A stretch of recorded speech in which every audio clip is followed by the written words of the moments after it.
Бабынара Асылқызы, математика пәнінің мұғалімі. Балалар, біз өткен сабақта математикадан көптеген есептер шығарғанбыз. Тапсырмаларды орындадық. Енді бүгінгі жаңа тақырыбымыз ішкі жиын. Оның ішіндегі ауаның құрамындағы су. Осы туралы шағын ғана мәлімет алып есептер, тапсырмалар орындаймыз. Сенің меңгеретінің сандар жиынның ішкі жиын құруды үйренесің. Жиындардың ішкі жиын құра аласың. Ал балалар, сендерге мынандай тапсырма. Мына жердегі суреттер анықтап дұрыстап қарап аламыз. Оларда не бейнеленіп көрсетіп тұр, суретте не көріп тұрсыңдар? Енді осы қандай екі жиынға бөлуге болады?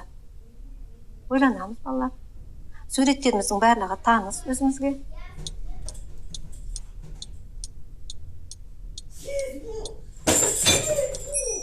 Ал енді балалар, қараңдаршы бұл жердегі екі жиынға қалай бөлуге болады дейді. Ал енді қалай бөлеміз? Екі бөлімге бөлуге болады екен. Қандай? Табиғи құбылыстар, жаңа бізде бұлтты күндер болды, жаңбырлы күндер болды. Одан кейін киімдер болды. Біздің өзіміздің киетін киімдеріміз болды. Қыстық және жаздық киімдер болды. Ал балалар, сонда біздің жаңағы ойланып тұрған суреттерімізді екі жиынға бөлуге болады екен. Б. А жиынының ішкі жиыны болатынын Вен диаграммасында сипаттай аламыз. Б жиынының, мысалы сыныптағы қыздар жиынының әрбір элементі А жиынының сыныптағы барлық оқушылар жиынының элементі болып табылады. Яғни Вен диаграммасында Б жиыны А жиынының ішінде орналасуы керек. Балалар, жаңағы видеода ішкі жиын туралы мағлұмат алып алыңдар. Енді мынандай ережемізді тыңдап көрейік. Есте сақтаймыз. Біз ережелердің барлығын есте сақтап алуымыз керек. Егер А жиынның әрбір элементі В жиынына тиісті болса, онда А жиыны В жиынның ішкі жиыны болады екен. А тиісті В деп белгіленеді. Балалар, қарап аламыз мына таңбаны. Өйткені алдағы тапсырмамызда осындай таңбаларды қолдануымыз керек. А жиыны тиісті В жиыны деп белгіленеді, және А жиыны В жиынына тиісті деп оқылады. Балалар, қараймыз. Бізде жазылуымызда қарай қазір біз осыны жазуымыз керек. Жауаптарымызда оқылғанда басқаша оқиды екенбіз. Сондықтан екеуінің дұрыстап анықтап алыңыздар. Жиындардың қатынасын Эйлер Вен диаграммасын көмегімен көрсетуімізге болады екен. Бос жиын дегеніміз кез келген жиынның ішкі жиыны болып табылады. Балалар, дұрыстап анықтап қарап алыңыздар. Өйткені біздің тапсырмаларымыз, алдағы шығаратын тапсырмаларымыз барлық осы ережеге байланысты. Дұрыстап оқып алдық қой балалар. Келесі тапсырмамызға көшейік. Ал балалар, бірінші тапсырма бойынша А 5-тен кіші натурал сандар жиыны. Балалар, бізде натурал сандар дегенімізді білеміз ба? Біздің сандарымыздың барлығы натурал сандар болады да, ол екіге бөлінеді. Жұп сандар, тақ сандар болып. Бізге мына жерде қазір беріп тұрғаны А жиыны 5-тен кіші натурал сандар болу керек екен. А жиыны. Ал В жиыны 12-ден кіші тақ сандар жиыны болсын дейді. Балалар, қаламдарымызды, қарындаштарымызды алып дайындаймыз. Жиындарды дәптерімізге сызуымыз керек. Жаңағы біз өткен тақырыбымызда біз Вен диаграммасын қолданғанбыз. Оны қолдануымыз керек. А және В жиындарының ішкі жиыны болатын жиын элементтерін жазамыз. Бізде тапсырма 2 тапсырма тұр.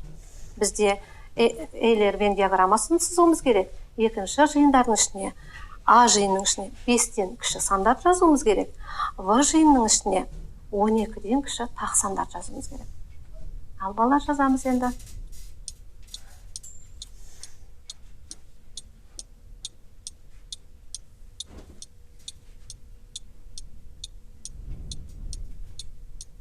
Жазып алдық па? Енді ақырын тексере қояйық. Жаңа бізде айтылды, А жиыны бізде 5-тен кіші сандар болу керек дедік. Бізде В жиыны 12 сандардан тақ сандар болуымыз керек тұғын. Мінекей, мынандай болып сыздық. Сонда А жиыны В жиынына тиісті. Балалар, мына таңбаны қараймыз, тиісті. Ал бізде оқығанда А жиыны В жиынның ішкі жиыны деп атаймыз. Қараймыз, сызықтарды қараймыз. Дәптерлерінен дұрыстап қарап, мына жерден сызып алыңыздар. А жиыны 5-тен кіші сан болғандықтан кейін 1, 2, 3, 4 сандары. Ал мына жерде В жиынын қараймыз. 12-ден кіші тақ сандар болған. Қараймыз мінекей. 12-ден кіші тақ сандарымыз жазылып. Сонда А жиыны В жиынның ішкі жиыны болып табылады. Балалар, дұрыстап сызып алдық па? Ары қарай енді келесі тапсырмамызға көшейік. Екінші тапсырма бойынша да дәл осы ішкі жиындарға байланысты екен. Енді осы ішкі жиындардың тапсырмасын қарап оқып алайық бірінші. Жиындарға қара, бізге белгілі болды жиындарымыз. Енді олардың элементтерін атаймыз. А жиында бізде қыран, бүркіт, құмай. Одан кейін бізде В жиында торғай, бүркіт, құмай, бұлбұл, қыран. Ортақ олардың элементтері қандай бізде? Қандай деп ойлайсыңдар бізде? Олардың барлығын құстар деп айтамыз, иә? Енді осы құстарды бізге екі жиынға бөліп тұрмыз. Қандай жиынға бөліп тұрмыз? Балалар ойланыңдар. Екі жиын элементтерінің ортақ қасиеттерін анықтар. Мен сендерге айттым жаңа, ортақ қасиеттері нелер екен бұлардың? Құстар дедік. Ал жиындардың қайсысы ішкі жиын болады екен?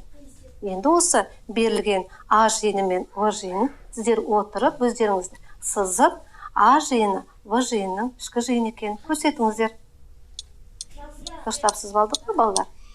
Бізге суретін салу міндетті емес, біз мына құстардың атын жазып алуымызға болады.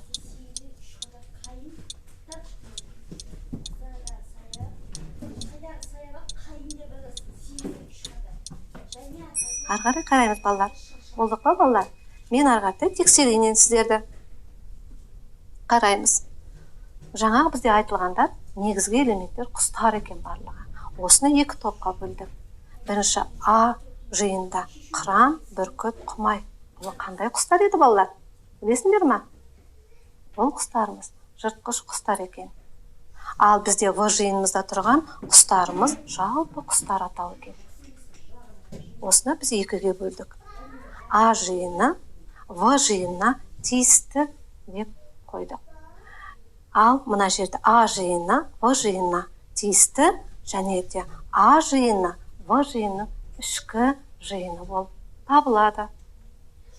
Балалар, дұрыстап тұрып қарап жазып аламыз. Ары қарай, келесі тапсырмамызға қарайық, балалар. Ал балалар, мына жерде енді бізде фигуралар берілген. Біз жаңағы жерде есемізде басты тапсырмаларымызда сандарды жиынға бөлдік, құстарды жиынға бөлдік. Енді біз мына жерде фигураларды жиынға бөлеміз. Ал қараймыз. Фигуралардың ортақ қасиеттерін анықта. Ортақ қасиеттер не екен? Анықтап аламыз бірінші сұрағымыз. Екінші, жиындардың қайсы ішкі жиын болып табылады? Эйлер Вен диаграммасын манадан қолданып жатырмыз. Енді сол диаграмманы тағы да қолдануымыз керек. Өйткені мына жерде қараймыз. Вен диаграммасын кескіндеп көрсет дейді. Екінші тапсырмамыз тұр. Үшінші, С жиында төрт бұрыштар жиыны, А тік төрт бұрыштар жиыны, В шаршы жиын екен. Енді осында бізде екі жиын емес, үш жиын болады екен. Ал балалар, осы фигураларды пайдаланып, біз жиындарды табайық. Ішкі жиындар қайсы жиын болады екен? Дайынбыз ба, балалар? Қарап сызып аламыз. Бізде үш жиын бар. С, А, В жиын екен.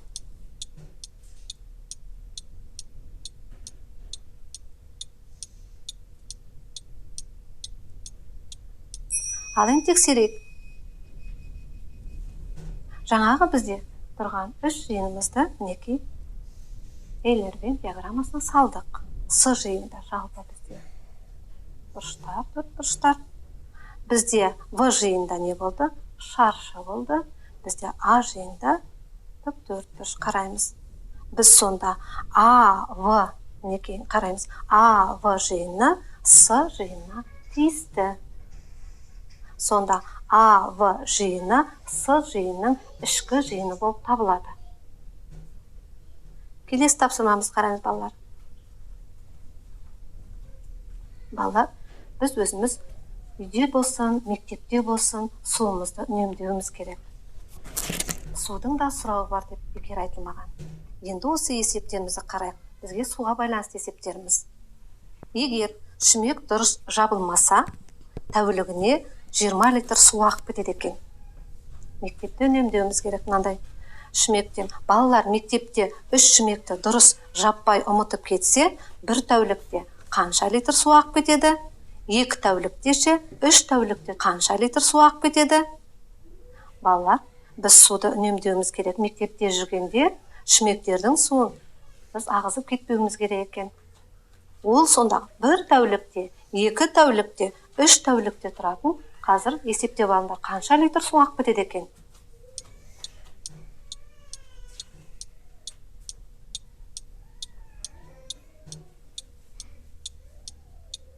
Ал балалар, дұрыстығын тексерейік. Шарты құрылып тұр балалар бізде.